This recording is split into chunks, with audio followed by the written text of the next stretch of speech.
Students आज हम लोग प्रिंसिपल ऑफ मैनेजमेंट पढ़ेंगे। इसमें देखेंगे 3 टॉपिक्स हैं जो आपको यहाँ पे देखेंगे। फर्स्ट यहाँ पे हम लोग प्रिंसिपल का मीनिंग समझेंगे कि प्रिंसिपल का मीनिंग क्या होता है, और सेकंड यहाँ पे how the principle of management derived, और जो थर्ड हम लोग पढ़ेंगे nature of principle of management. ठीक है,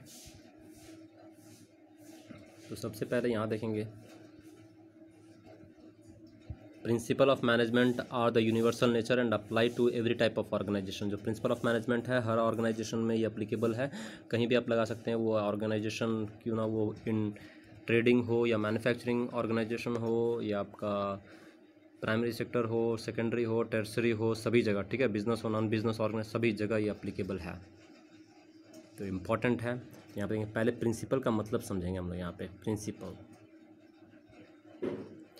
G.R. टेरी। ठीक है, principle is the fundamental statement और truth providing a guide to the thought और एक्शन। ठीक है, कोई भी कार्य करते हैं उसको एक गाइड का काम करते हैं। कोई भी काम करने से पहले दिशा दिखाने का काम करता है कौन? प्रिंसिपल, सिद्धांत। ठीक है, कि आप कोई भी कार्य करना चाहते हैं तो एक जनरल रूल्स और रेगुलेशन की तरह ये प्रिंसिपल है। ठीक है, तो ये ठीक है, so it shows the direction to the actions और thoughts done by the people. Principle is the fundamental statements और truth providing guide to the thoughts और एक्शंस। ठीक है, और बाकी भी 2 आप चाहेंगे तो पढ़ लेंगे इसको भी। ठीक है, ये भी बता देते हैं आपको, आप पढ़ लीजिएगा, इसको भी पढ़ेंगे तो सबका मीनिंग लगभग एक ही आएगा। ठीक है,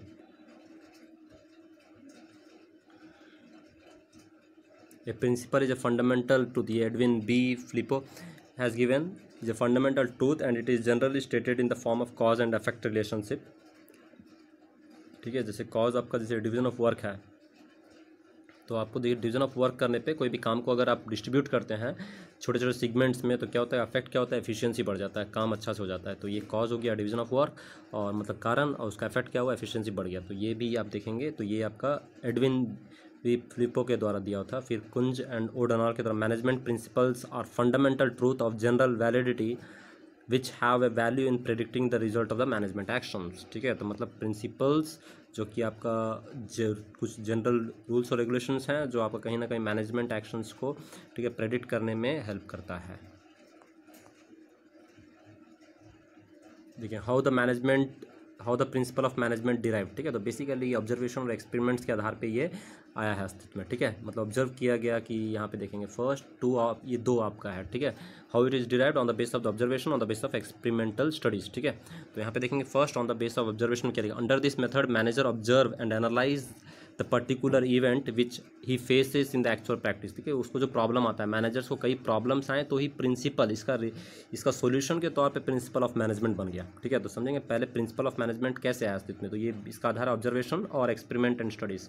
जैसे ऑब्जर्व किया गया कि काम को अगर छोटे छोटे सेगमेंट्स में बांटे जाते हैं, हर को छोटे छोटे काम दे दिया तो उनके रुचि और उनका क्या बोलते हैं उनका स्किल के आधार पे तो वो काम अच्छा होता है। ठीक है, ये ऑब्जर्व किया गया एक, और दूसरा तो उसी के आधार पे प्रिंसिपल ऑफ मैनेजमेंट ठीक है आ गया। और दूसरा एक्सपेरिमेंट्स किया गया कि अगर एक मालिक देखेंगे सभी को अगर इंस्ट्रक्शंस देते हैं, गाइड करते हैं तो क्या रिजल्ट आता है, और 2 मालिक या 2 ओनर्स रहते हैं और गाइड करते हैं तो क्या, यूनिटी ऑफ कमांड वहाँ से आ गया कि एक व्यक्ति को एक ही मालिक से कमांड मिलना चाहिए, ऑर्डर्स मिलने चाहिए। ठीक है, अगर 2 से मिलेंगे तो कन्फ्यूज हो जाएगा, काम अच्छा से नहीं होगा। तो एक्सपेरिमेंटल स्टडीज़ ये था। ठीक है, आपका वही आप यहाँ पे पढ़ेंगे। यहाँ पे देखिए फॉर एग्जाम्पल में okay tells us that as far as possible the whole work should be divided into different parts and each individual should be assigned work according to his ability and taste. If we do so it will be lead to increase in the efficiency. ठीक है, मतलब अगर लोग को उनका हुनर और उनका रुचि को आधार बना करके अगर काम सौंपा जाएगा तो क्या होगा कि काम में आप देखें काम अच्छा से हो जाएगा। ठीक है, and this principle was stated when it is observed by some managers that dividing the work in the proper manner leads to a better performance. तो यहाँ पे कुछ मैनेजर ऐसे करने पे वो ऑब्जर्व किए।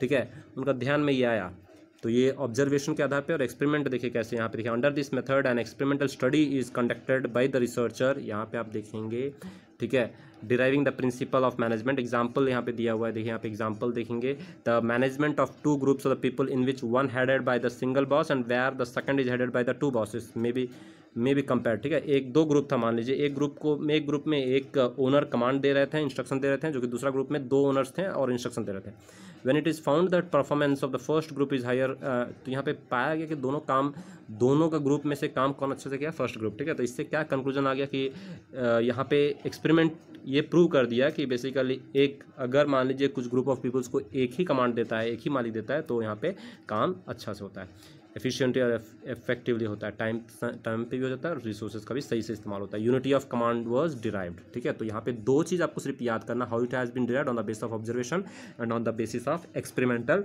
स्टडीज़, ठीक है। बस इतना से आपको याद रखना है। तो ये एग्जाम पॉइंट ऑफ व्यू आपका इंपॉर्टेंट है। लेकिन जो नीचे है आपका वेरी वेरी इंपॉर्टेंट, वो आपका है नेचर, ठीक है। जो थर्ड आपका है ये देखिएगा, nature of principle of management. एक जाएंगे।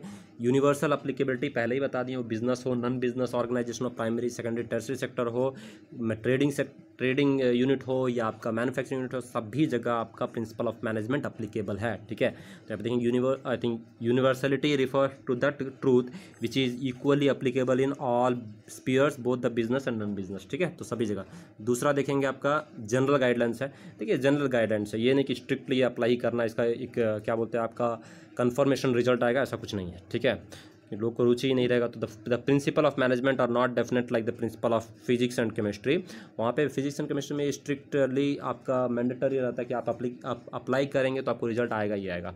The principle of physics and chemistry are very clear and definite and their outcome can be predicted. उसका आउटकम प्रेडिक्ट किया जा सकता है कि ठीक है, ये अगर ये एक्सपेरिमेंट ऐसे किए, ये प्रिंसिपल लगाएं तो वहाँ पे आपको वही आउटकम दिखेगा। लेकिन ऐसा यहाँ पे नहीं है, ये फ्लेक्सिबल है। The principle of management on the other hand are the nature of general guidelines and they can not be applied strictly. इसको सख्ती तौर से अप्लाई नहीं कर सकते हैं अगर लोग ही विरोध कर दे तो।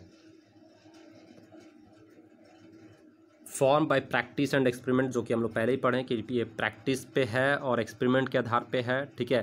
प्रैक्टिस किया जाता है, ठीक है। Principle of management are the result of various problem face by the professional, ठीक है। तो यहाँ पे लोग को प्रॉब्लम्स आए, वो कई लोग को, ठीक है, मैनेजर्स को प्रॉब्लम आए, तो उसी आउटकम क्या बना, principle of management. First of all problems appeared and then through the careful research work solutions were found and this we recognize the solution found with the help of practice and experiments as a principal of management. तो इसी को experiment किया गया, जैसे unit of command का दो बार उसका हम लोग बताया कि एक्सपेरिमेंट किया गया और वो नहीं होता कंक्लूजन, प्रैक्टिस किया गया फिर उसको एक्सपेरिमेंट के तौर पे उसको रखा गया और कंक्लूजन आया। तो form by practice and experimentations. Flexibility, अब देखेंगे द प्रिंसिपल ऑफ मैनेजमेंट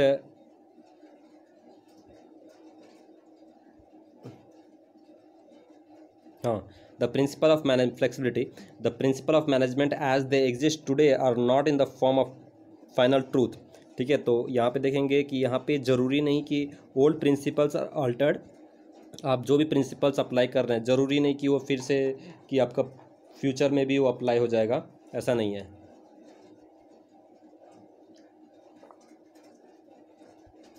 ठीक है। क्योंकि यहाँ पे देखेंगे एनवायरनमेंट जो आपका है, एनवायरनमेंट वो आपका पॉलिटिकल एनवायरनमेंट है, इकोनॉमिकल है, सोशल एनवायरनमेंट है, टेक्नोलॉजिकल एनवायरनमेंट है, ये सब चेंज होते रहता है। तो ये फ्लेक्सिबल है, उसके हिसाब से आपको चेंज करना होता है। तो जो प्रिंसिपल ऑफ मैनेजमेंट फिक्स नहीं है कि अभी ये जो अप्लाई कर रहे हैं प्रिंसिपल ऑफ मैनेजमेंट वो कल को भी सेम अप्लाई हो जाएगा, ऐसा नहीं है। मेनली बिहेवियर, देखिए बहुत इंपॉर्टेंट है, ठीक है ना। ये बिहेवियर से रिलेटेड है इंसान का, ठीक है। क्योंकि आप मैनेजमेंट कर रहे हो, किसका कर रहे हैं, इंसान का कर रहे हैं, लोग जो वहाँ पे है, लेबर्स हैं, एम्प्लॉयज़ हैं, तो ये आपका बिहेवियर से रिलेटेड है, ठीक है। The principle of management are directly concern with the human behaviour. The management activities mainly concern with the management of man who is a social animal having his own nature, desires and expectations which cannot be repressed or eliminated, ठीक है। तो उनका desire को, ठीक है, expectations को आप नज़रअंदाज दरकिनार नहीं कर सकते हैं। This is the main reason why the principle of management are affected by human behavior.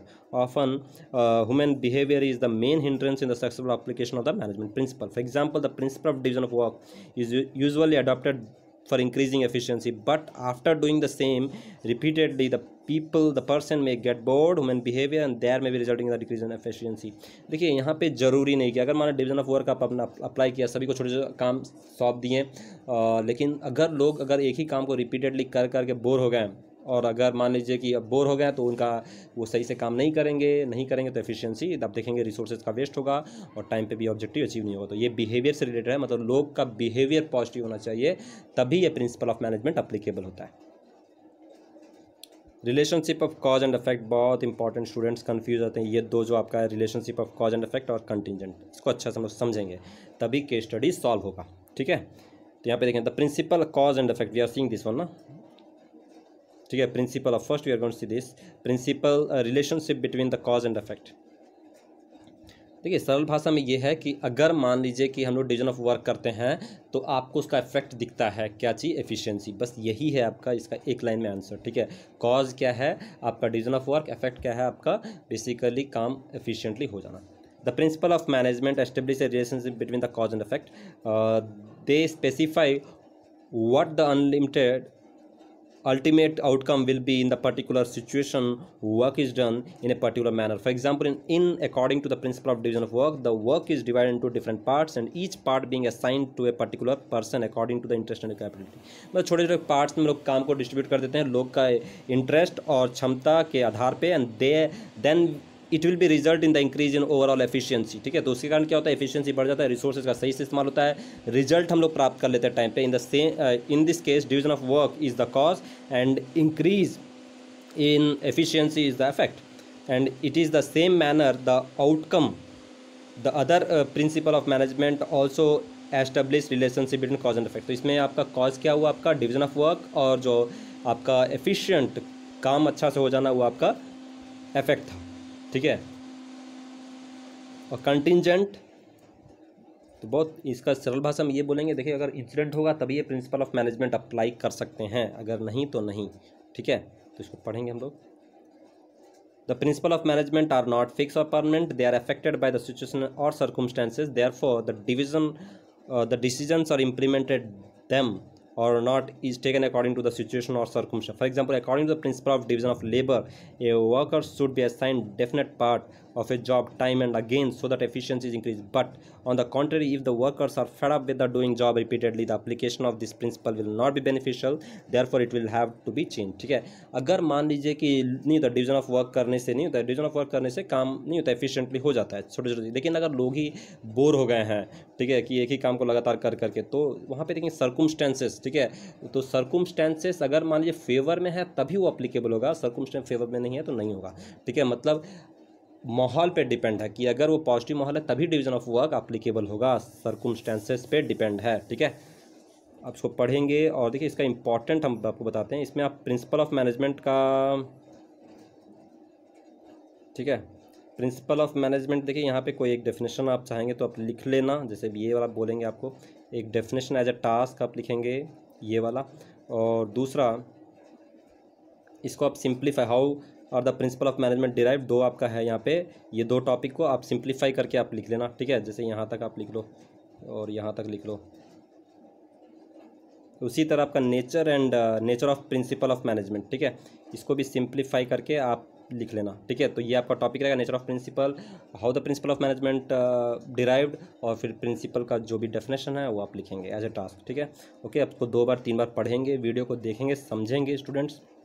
Okay, thank you students.